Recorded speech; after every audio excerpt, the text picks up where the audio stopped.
Hello and welcome to the Northwood Podcast. I'm your host, Heath Jones. I pastor Northwood Christian Church in Indianapolis, Indiana.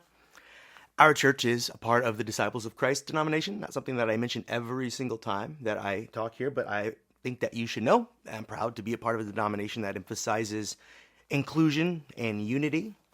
And if you should be interested in checking out us or learn more about our overall movement, please check out our website. You can visit our specific website at www.indyncc.org, INDYNCC.org, or you can read about the overall denomination at disciples.org. Either way, on our website, indyncc.org, you'll be able to find my contact information as well as details about our church, service times, and other ministries of Northwood. And this podcast, by the way, is a ministry of Northwood, but we could not do it without the All Indiana Podcast Network, which is putting things mildly, that we could not do it without them because they produce and distribute podcasts made by not only us, but Hoosiers across all streaming platforms, or at least the ones that I've heard of. So if you're interested in learning more, please visit www.wishtv.com/podcasts. That's www.wishtv.com/podcasts. We're going to move right along to the episode, but before we do, I encourage you to like, subscribe, or follow us by way of whatever app you are using to listen now. Just pause it and do that if you haven't already. Here in a moment, we're going to be going over a passage from the Bible, specifically from the Gospel of Mark, chapter 5, verses 21 through 43. But before we do that, we need to take a break for some ads for our podcast listeners. So I'll catch you all after these ads. And we're back. And as I was saying, today we'll be reading from the Gospel of Mark, chapter 5, verses 21 through 43. And I'll not delay. I'll just read it, bearing in mind that this is a rather longer reading. So sympathy if you nod off in the middle, but buckle up, here goes. When Jesus had crossed again in the boat to the other side, a crowd had gathered around him. A great crowd had gathered around him, and he was by the sea. Then one of the leaders of the synagogue, named Jairus, came, and when he saw him, fell at his feet and pleaded with him repeatedly, "My little daughter is at the point of death. Come and lay your hands on her so that she may be made well and live." So he went with him. And a large crowd followed him and pressed in on him. Now there was a woman who had been suffering from a flow of blood for 12 years. She had endured much under many physicians and had spent all that she had, and she was no better, but rather grew worse. She had heard about Jesus and came up behind him in the crowd and touched his cloak. For she said, "If I but touch his cloak, I will be made well." Immediately, her flow of blood stopped, and she felt in her body that she was healed of her disease. Immediately aware that power had gone forth from him, Jesus turned about in the crowd and said, "Who touched my cloak?" And his disciples said to him, "You see the crowd pressing in on you. How can you say, 'Who touched me?'" He looked all around to see who had done it. But the woman, knowing what had happened to her, came in fear and trembling, fell down before him, and told him the whole truth. He said to her, "Daughter, your faith has made you well. Go in peace and be healed of your disease." While he was still speaking, some people came from the synagogue leader's house to say, "Your daughter is dead. Why trouble the teacher any further?" But overhearing what they said, Jesus said to the synagogue leader, "Do not be afraid, only believe." He allowed no one to follow him except Peter, James, and John, the brother of James. When they came to the synagogue leader's house, he saw a commotion, people weeping and wailing loudly. When he had entered, he said to them, "Why do you make a commotion and weep? The child is not dead, but sleeping." And they laughed at him. Then he put them all outside and took the child's father and mother and those who were with him and went in there where the child was. Taking her by the hand, he said to her, "Talitha cum," which means, "Little girl, get up." And immediately the girl stood up and began to walk. She was about 12 years of age. At this, they were overcome with amazement. He strictly ordered them that no one should know this and told them to give her something to eat. And that's the end of those two stories intertwined. And if you were thinking that one of those stories sounded familiar, there is a reason for it. I'll not flatter myself into believing that any of my sermons or podcast episodes are so memorable that you are liable to remember something I spoke about months ago, or at least in very specific detail. But if one of those stories was sounding familiar, you're thinking to yourself, a bit of deja vu, maybe heard this more recently, well, you should feel that way. Back in February, we considered the story that's smack dab in the middle of this text. It's almost a story in sandwich style. You've got him starting out to go heal Jairus' daughter, then what happens with the woman with the hemorrhage of blood in the middle, and then the end where he heals Jairus' daughter. But the story with the woman with the issue of blood, I can't exactly remember why I elected to speak on that story months ago when it wasn't in the lectionary text, but when I came across today's lectionary text, I had a choice to make. For you see, when we considered this woman's plight 8 months ago, I had excised her story from the middle of this larger story, as I keep saying. Her story sandwiched between the longer narrative that we just read in total. And when you step back and take a bird's eye view of the text, we see that the story of these two daughters, is told together for a reason. Those two daughters being Jairus' daughter and the nameless woman suffering from 12 years of perpetual bleeding. Someone else's daughter too.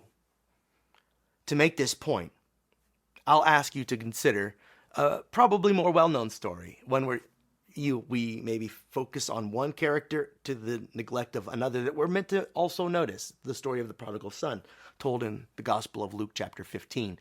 And in that story, Jesus tells of a son who asks for his inheritance early from his father, before his father had passed away. He then receives the inheritance, squanders it, and then after a time comes back home where he expects to be received with some amount of anger and consternation, but instead is gladly received by his father, who had never stopped loving his son despite his errant ways. The point, the same is true of us when we wander in various ways from the truth, life, or love. We may find our way back, and when we do, God welcomes us back gladly. But that story is about two sons. It's often forgotten that the story of the prodigal son is really about two brothers. The son who remained, the anti-prodigal, if you will, displayed an attitude toward his father's grace that we are meant to notice, and that it is out of sync with the love of the Father, which mirrors the love of God. We are meant to compare the two sons to see the contrasts. One son left and then returned. In returning, he better understood the love of his father after having lived a wayward life. The other son, the one who stayed, who maybe feels he deserves more, became confused and offended at the love of a parent that never gives up on a child who may not deserve second chances, we think. So that's the way that story functions, with two characters to hold into contrast. And similarly, we are meant to compare and contrast Jesus' response to these two daughters. One, a nameless woman, ostracized because of her physical ailment. For a woman who bled as she had bled, was considered unclean and untouchable by her community. But then you have this other daughter born into a house with a name. Jairus' name is recorded for posterity. Is right there in the text. We know him.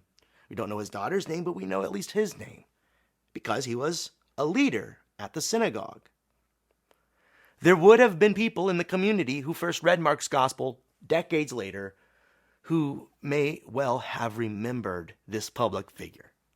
So consequently, you can assume, or I think we can surmise from the story, I think the point we're to take away when comparing these two daughters, one of the points is that this daughter has opportunities and privileges that our poor woman with the issue of blood could but hope for.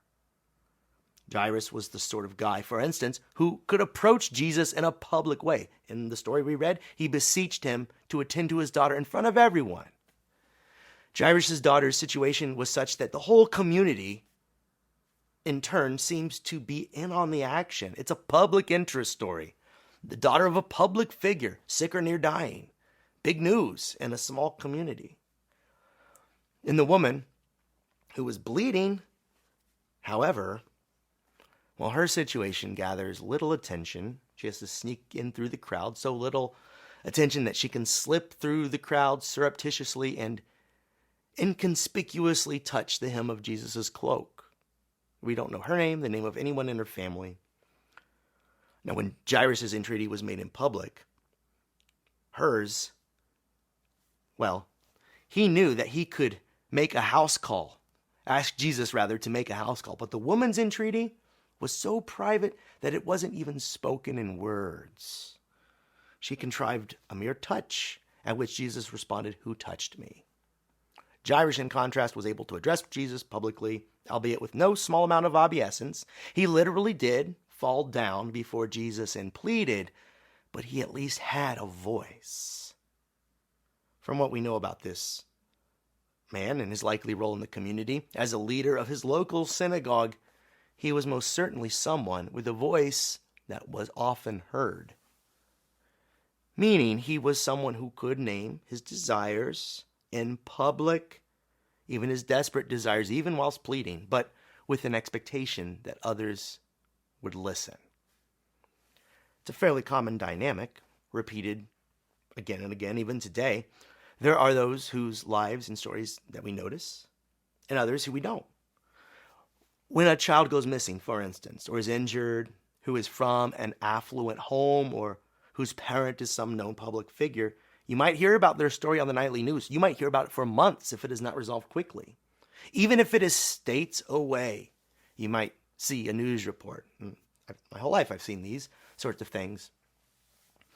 But if the missing or injured child is from a poor home, or worse, is homeless, and if the parent is as nameless as their nameless child, then, well, who will notice?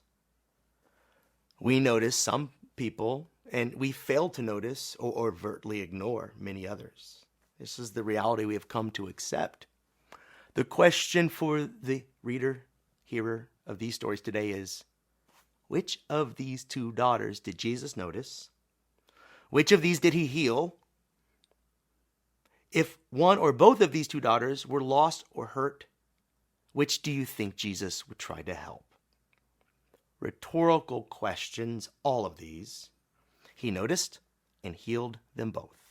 Faith in Jesus healed them both, and Jesus' faith and undying love for them and in them. Notice the story ends in the same place for both of these daughters, healed and restored to their communities. But these two daughters couldn't have started from different leaping off points. And this is why their stories were presented side by side. There are several allusions to this throughout the text, that these stories are meant to be read together. I mean, for one, they're literally woven together. But perhaps the most obvious example of, or tip off to that these are meant to be compared, are found in verses 25 and 42 respectively. And I'll just read them now, one after the other. Verse 25 from chapter 5. Now there was a woman who had been suffering from a flow of blood for 12 years. And now verse 42. And immediately the girl stood up and began to walk about. She was 12 years of age. Did you catch it? The girl is 12. The exact number of years the woman had been bleeding. Their lives, when compared in parallel, reveal striking contrasts. Jairus' daughter, living 12 years of presumed health, while our poor woman had spent those 12 years ostracized and desperately seeking a cure. Verse 26 says that she had spent all the money she had on physicians, grifters, and conmen likely, just the same as today. People selling us various forms of wellness for a price. And these had only made her situation worse. Contrast this with the life of Jairus' daughter, who, because of her father's position in her community, had access to health and resources the poor women did not. The woman who bled had long endured her struggle. Jairus' young daughter had only recently fallen ill. And this is a crisis moment for Jairus in his privilege. But the woman who had bled had run a marathon of suffering. This is no crisis. This is the long haul. Jairus and his daughter have perhaps only just entered into the race that the woman has been running for who knows how long, at least 12 years. And yet, the faith of the woman in the good news of Jesus and the faith of Jairus in the face of his laughing neighbors brought these two daughters together to the same place, to healing, wholeness, and to restoration in their respective communities, which we are now seeing are the same community. And if things go as Jesus intends, these two daughters will think of themselves as sisters going forward, don't you know? Jairus may well come to know this woman whose story is now interwoven with his daughters from then until this present day. As people told the stories over decades, I'm sure that Jairus and his daughter became curious about this other woman, and perhaps they came to know one another, and the rest must be speculation, but we can imagine the Jairus in the story seeking out the woman after later in the day wondering about this individual who, like his daughter, had also been given life by Jesus. You can imagine as the sun sets him finding or asking others, what's her name? And perhaps he invited her over for a meal to share, just as they had seen Jesus break bread so many times with so many different kinds of people. Now, the woman had spent all of her money in pursuit of health. Well, perhaps Jairus would be her benefactor going forward. Who knows? And these are all logical next steps in line with the impetus of the gospel that calls us to love and generosity. But one thing is for sure. When we enter into the realm of God, whether we be young or old, rich or poor, affluent or of no repute, we enter into it as God's children, equally loved, equally valued, and equally worthwhile, along with everyone else. As I said before, these two daughters, should they stick around and join the church after Jesus leaves, will find themselves to be a part of that egalitarian community described in the book of Acts. Jairus may well give away his possessions someday so that people like the bleeding woman may have all that they need to live well in their community. In fact, we read about people like Jairus doing similar things in the earliest accounts of the church. People in the old realm coming from positions of privilege and wealth and status, but realizing those things don't count for the same things in the realm of God and giving those to the good of the community. Whatever the case, Jesus knows that they by now have discovered that these two daughters of God are sisters and are equally esteemed in the place where God wants to take us. So now it is for us to take a step back and take another bird's eye view of our situation. Just as we had to take a step back to see these two daughters' stories in conjunction with one another, to really see them both. We can step back and look at all of humanity in all of its diverse calamity and splendor. Who are the daughters and sons of God? Well, Sunday school question with an easy answer. We all are. Those without names and those who have names are all known by God, and God knows all of their names and yours. Today's story is about two daughters of equal worth. Now I address an audience of daughters and sons and everyone in between. At church, we're discovering what Jesus taught us that day so long ago when he brought a dead girl to life and healed another. We're discovering alongside one another what Jesus knew to be true. There is no male or female, rich, poor, slave, or free in the body of Christ, which is evidenced at our church in many ways. I'm speaking now specifically of my church that I pastor, Northwood Christian Church in Indianapolis, Indiana, 4550 Central Avenue. For instance, in our leadership structure at Northwood, we have both young and old, and rich and poor.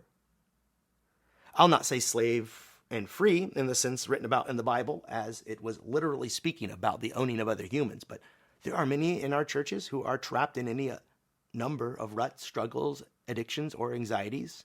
Many of us are, figuratively speaking, slaves to these things in the sense that they own and direct our decisions in life, or they can.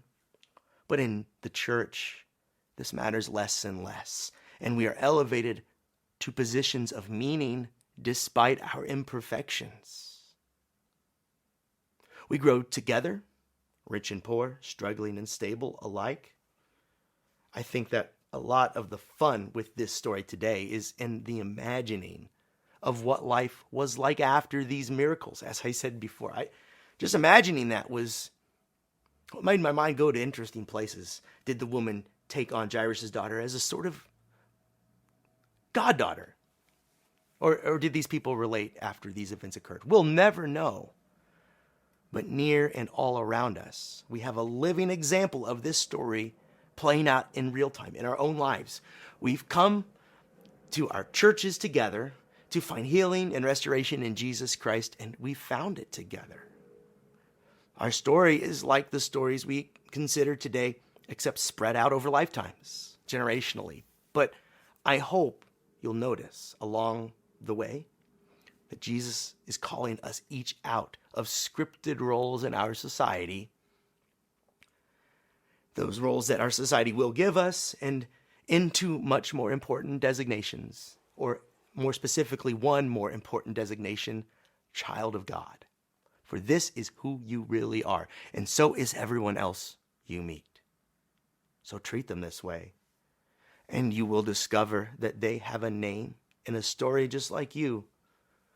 Our faith in God, Jesus, and in one another is making us, well, even now, making us into the community that Jesus envisions and calls these two daughters to and calls us to today. So I'll leave you with these two things to think about. One, perhaps you struggle to see all persons as God's children. Perhaps your culture's ideas about place, celebrity status, and power have so corrupted your vision that there are many children of God who you fail to see. Others, like our woman in today's story, struggling through the crowd and anonymity. I think that I'm describing all of us right now, but let's have some humility here. I think that we all sometimes struggle to love everyone as we should, or see everyone especially as we should. Well, here is an invitation to open up our eyes to see them as God sees them.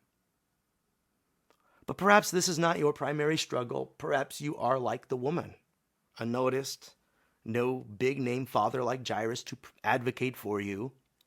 Perhaps yours is not so much a struggle to see as a struggle to be seen. If this describes you, I want you to hear what Jesus told the woman he had healed. He said to her, "Daughter, your faith has made you well. Go in peace and be healed of your disease." And if you sense, and if your disease, rather, is a sense of hopelessness and a lack of self-worth, then be healed. Your healing comes with an understanding of your true identity, child of God. Your healing comes as your faith in our divine parent increases, faith to see us through and to hold us safe and fast. So daughters and sons, or whoever you say that you are, go in peace and be healed. Know your worth and join in with the others who have found the same. Child of God, daughter or son, remember, this is who you are. This has been the Northwood Podcast. If you like what we're doing here, please subscribe to the podcast by way of whatever app you use to listen, or leave a comment. These points of engagement drive more traffic our way. Or check out our website, www.indyncc.org. And also check out the other podcasts produced by the All Indiana Podcast Network. Until next time, this has been the Northwood Podcast. I am Heath Jones. Peace.